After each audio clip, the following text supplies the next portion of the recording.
I always had this idea of a Dublin vampire, and I wanted to do a story in Dublin, but I hadn't really figured out what the storyline would be or what the plot would be. And it was the night before I was going to New York, and I remember I woke up at about 1 in the morning. I had a flight about 6 in the morning, and I suddenly had this idea that if I just followed like a day in the life, like if I just condensed the story into one day, and how would someone deal with a vampire? Shut up, you two fatheads. Who do you think you're getting smart with? Dublin was really important in the making of this film right from the beginning. I really wanted to make something around the area I grew up in, with the humour that I grew up in. And even a lot of the dialogue I would just hear when I was getting the bus home in the evenings, and I'd hear people talking and I go, oh, that's perfect dialogue. So it also was nice to be able to just reference your environment. Well, before we made the film, about 3 years ago, I shot a little promo, which was like a 3-minute version of the film, kind of to use with the script as promotion. So at the time, I didn't expect I'd actually find the actors, but Owen was the first guy that came in, and he just got that Dublin humour, and he just had us laughing, like, you know, and we were just like, okay, he's the guy. And then finding someone to play against him was a lot harder, because in the beginning, the character was written as a best friend, and he was written as a similar age. So we were looking for someone, another person in their like mid-20s. And it just so happened somebody said, oh, I know this guy, Carl, you know, you should get him in to read. But they didn't know the age group I was looking for. And so when he showed up, I was like, oh my God, he's totally wrong, but we don't want to send him home. You know, he's come all this way. We might as well just get him in and just let him read. On their own flesh and blood. And it's all over me.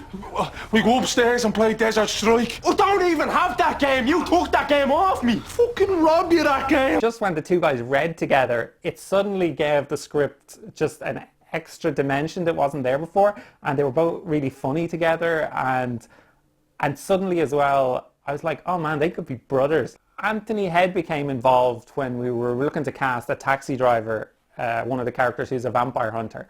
I mean, when you look back, it seems obvious, like, who else are you going to get as a vampire hunter but Anthony Head? When you kind of go through the casting process and people are throwing out ideas, and his name, the minute someone mentioned his name, it was like, oh man, we have to get him. He'd be like the perfect guy to do this. And yeah, luckily he read the script and he really liked it. And yeah, and he got the humour, and he really brought a fun element to it and embraced it. In terms of the stunts, what really helped on this film is we had a lot of time to prepare. And Lau, who was our stunt coordinator, I was talking to him about 2 years before this whole project, and he, with his team, had created these previses of the stunts, so I could see, because some of the scenes were quite complicated, and I've made the mistake before in films where you have these stunt scenes, and if you haven't done the prep, you arrive on the day and it's almost impossible. Some of the most enjoyable scenes to shoot were, one, the opening scene of the film, which is supposed to be set in Transylvania. We shot that on a bank holiday in Dublin Castle in the middle of town. And it was at the height of COVID as well. So it just meant the country was kind of shut down. So we had the free run of the streets around that night. So the climax of the film is set in a place in Dublin, Castle Dracula, which is in Clontarf, which is basically a museum from where Bram Stoker was originally from. And so that was first of all, it was a great location to get, because it had a lot of pre-built stuff like gargoyles and castle walls and graveyard, and so it seemed like the perfect setting for a vampire club. One of the biggest challenges with filming was trying to create a club environment during COVID times, because obviously there was supposed to be a big crowd of vampires there and we were only allowed 15 people, so we had to do some camera trickery, just different lenses we used, and putting people in front of the camera, and also filming some people on green screen, which we could add in later to just try and build more of a crowd. So shooting a film during COVID times was definitely a different experience from what you normally expect. And going into it, like, I thought it was going to be a big hindrance. It didn't really slow us down massively. In a way, people were more focused, there was less chatting and messing around. Oh, sorry. Partly that's due to the production that put in so much effort in sort of protocols, and everybody knew what they had to do and who had access to the shoot and who didn't. So that made the whole shoot run very smoothly.